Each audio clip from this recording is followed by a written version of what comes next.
मुंबई के उत्तर पश्चिम जिले में कांग्रेस ने छात्रों से जुड़े मुद्दों को लेकर छात्रों की गूंज शिक्षा बचाओ देश बचाओ अभियान की शुरुआत की। इस अभियान का नेतृत्व जिलाध्यक्ष भावना शर्मा जैन कर रही है। अभियान का उद्देश्य शिक्षा व्यवस्था से जुड़ी समस्याओं जैसे पेपर लीक, बढ़ती फीस, बेरोजगारी, शिक्षा माफिया और छात्रों के मानसिक तनाव को उजागर करना है।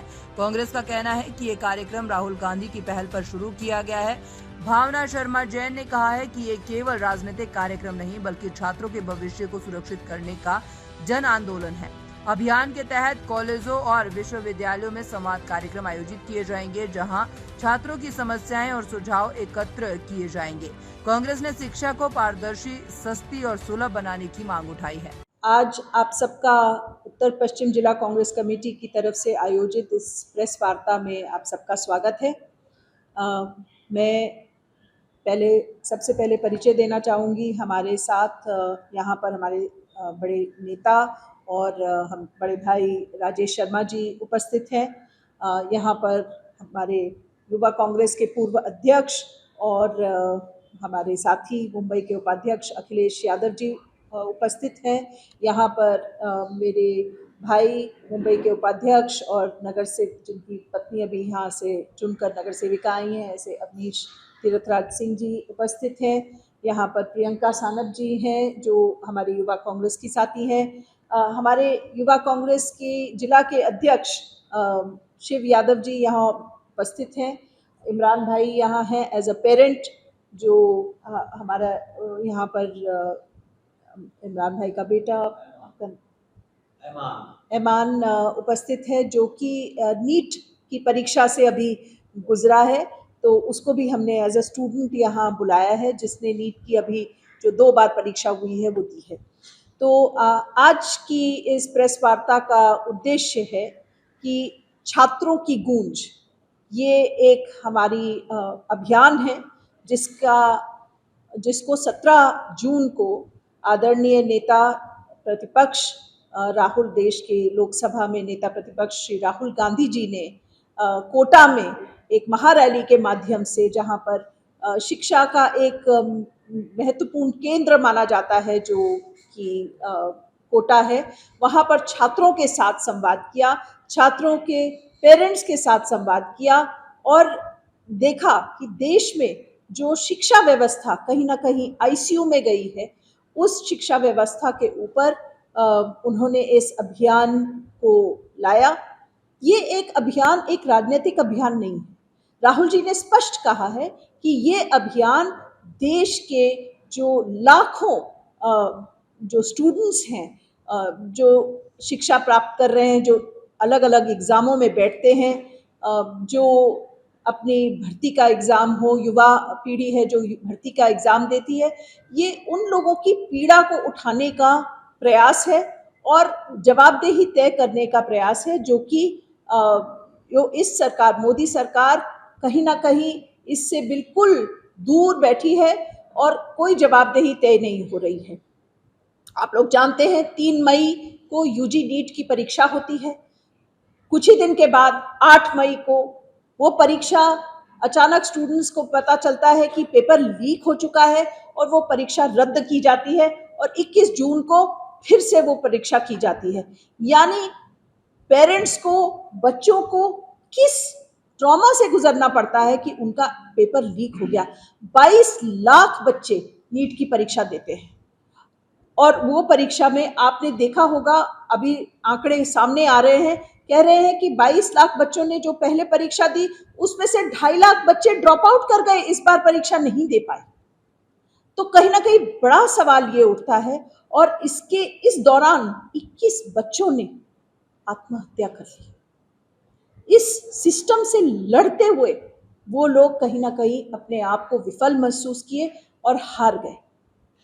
मैं आप सबके सामने एक स्टूडेंट आकांक्षा, जिसने आत्महत्या की, उसकी चिट्ठी पढ़ना चाहूंगी। उसने अपने मम्मी पापा को ये चिट्ठी लिखी। उसने लिखा, मम्मी पापा, आपका मुझ पर भरोसा था कि मेरी बेटी पढ़ लेगी और डॉक्टर बन जाएगी, पर दोबारा नीट देने की हिम्मत नहीं है मेरे अंदर। पहले नीट का पेपर में मेरे अच्छे मार्क्स आ रहे थे, पर अब दोबारा पेपर अच्छा जाए इसकी क्या गारंटी। सॉरी मम्मी पापा, मैंने सब बर्बाद कर दिया आप दोनों का। कहीं ना कहीं इतनी कीमत, इतनी शिक्षा में जो बजट लग रहा है, जो आज माँ बाप की जेब से पैसा जा रहा है, अपने जीवन की पूंजी माँ बाप लगा देते हैं अपने बच्चों को कोचिंग क्लासेस और आगे कॉलेज की पढ़ फीस देने में, तो कौन जवाबदेह है? इस सवाल आज हमारे साथ NSUI यूथ कांग्रेस के हमारे साथी हैं। राहुल जी की इस आवाज को, जो स्टूडेंट्स की आवाज है, जो उनकी पीड़ा की आवाज है, वो उठाने का काम हमारे कांग्रेस के राहुल जी के बब्बर शेर और शेरनिया सड़क से लेकर संसद तक छात्रों की गूंज का कार्यक्रम हम उत्तर पश्चिम जिला मुंबई में लाने वाले हैं। आज इस प्रेस वार्ता के माध्यम से हम आपको बताने आए हैं कि जवाबदेही तय होगी। धर्मेंद्र प्रधान जी को प्रधानमंत्री कल हैप्पी बर्थडे विश कर रहे हैं और उनके काम की तारीफ कर रहे हैं। परीक्षा पे चर्चा हर साल प्रधानमंत्री करते हैं, पर आज जो 21 छात्रों की जो आत्महत्या हुई है, उस एक पीड़ित परिवार से मिलने का काम मोदी जी के पास समय नहीं है कि वो किसी जो बेचारे परिवार इससे झेल रहे हैं, जिन उनकी व्यथा सुनने का प्रधानमंत्री को समय नहीं है। और धर्मेंद्र प्रधान जी का इस्तीफा तो होना चाहिए। उनके नेतृत्व में ये NTA नेशनल टेस्टिंग एजेंसी बनाई गई 2017 में, जो ये नीट की परीक्षा कराती है। कहीं ना कहीं इसके ऊपर सवाल उठना ही चाहिए और हम मांग करते हैं कि धर्मेंद्र प्रधान जी को तुरंत इस्तीफा देकर अपनी कैबिनेट से मोदी जी को बर्खास्त करना चाहिए। इसकी जवाबदेही की लड़ाई कांग्रेस, हमारे सभी साथी NSUI youth Congress, basic Congress, महिला कांग्रेस, सभी ये लड़ाई सड़क से लेकर संसद तक उठाएंगे।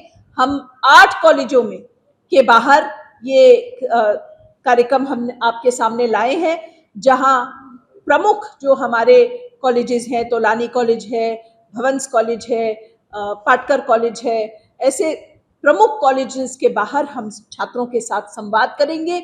उनकी जो व्यथा है वो सुनने का काम और उनको इस अभियान से जोड़ने का काम कांग्रेस पार्टी करेगी। तो यही कहकर मैं हमारी 3 प्रमुख मांगे हैं। एक, शिक्षा मंत्री का इस्तीफा तुरंत होना चाहिए। दूसरा, पूरी परीक्षा प्रणाली जो है उसको कहीं ना कहीं उसका रिवैम्प करने की आवश्यकता है, उसको बदलने की आवश्यकता है, ताकि जो छात्र इस तरीके से इससे हार रहे हैं, मैं उनको संदेश देना चाहूंगी कि कांग्रेस आपकी लड़ाई राहुल जी के नेतृत्व में लड़ रही है। आपको सिस्टम से हारना नहीं है, हमें इस सिस्टम से लड़ना है और छात्रों को हताश होने की कोई आवश्यकता नहीं है, क्योंकि कांग्रेस उनकी लड़ाई, छात्रों की लड़ाई, छात्रों का काम है पढ़ाई करना, छात्रों का काम है अपने माता पिता के सपनों को पूरा करना, उनका काम लड़ाई लड़ना नहीं है। पर हम चाहते हैं कि छात्र इस अभियान से जुड़े ताकि कांग्रेस पार्टी उनके मुद्दों को उठा सके। हम तीसरी मांग हमारी ये भी है कि परीक्षा में का जो कैलेंडर है, चाहे वो भर्ती की परीक्षा हो या नीट और इंजीनियरिंग की परीक्षा हो, उन परीक्षाओं का एक वार्षिक कैलेंडर जारी हो और उसकी डेट फिक्स हो कि किस दिन परीक्षा होने वाली है, किस दिन उसका रिजल्ट आएगा। अभी नीट की परीक्षा 21 जून को हुई है, पर उसकी रिजल्ट कब आएगा ये इन स्टूडेंट्स को पता ही नहीं है। तो कहीं ना कहीं परीक्षा की डेट और परीक्षा के रिजल्ट की डेट तय होनी चाहिए, उसके ऊपर कोई कॉम्प्रोमाइज नहीं होना चाहिए। और जो ये माफिया चल रहा है, ये माफिया चल रहा है जो कि पेपर लीक का, उसके ऊपर कहीं ना कहीं रोक लगनी चाहिए और बड़ी कार्रवाई उसको खत्म करने का, उसको ध्वस्त करने का काम इस सरकार को करना चाहिए। मैम, जिस प्रकार से 7 दिन कांग्रेस 17 जून को ही राहुल जी ने इस अभियान की जो शुरुआत है वो कोटा में कर दी है। इसके बाद कांग्रेस पूरे, राहुल जी भी कई जगह, कई स्थानों पर, पटना से लेकर इलाहाबाद से, प्रयागराज से लेकर दिल्ली तक में छात्रों के साथ खुद संवाद करेंगे। तो कहीं ना कहीं ये तय है कि कांग्रेस इस मुद्दे को, राहुल जी CBSE के स्टूडेंट्स के भी आपने देखा है, CBSE के स्टूडेंट्स ने जो घोटाला CBSE की परीक्षा में निकला है, उसको राहुल जी के उनसे स्टूडेंट से मिले और उनको पूरा समर्थन दिया, तभी उन लोगों को तो भाजपा वाले आतंकवादी कह रहे थे, उनको सोरोस का एजेंट कह रहे, देशद्रोही कह रहे थे। जो 17 साल का बच्चा सीबीएसई का एक्सपोज करता है, सीबीएसई की कमियां, सीबीएसई के एग्जाम में जो घोटाला हुआ है उसको एक्सपोज करता है, तो उस बच्चे को आप देशद्रोही कह रहे हैं। उसके जैसा देशभक्त कोई नहीं है जो करोड़ों सीबीएसई के स्टूडेंट्स का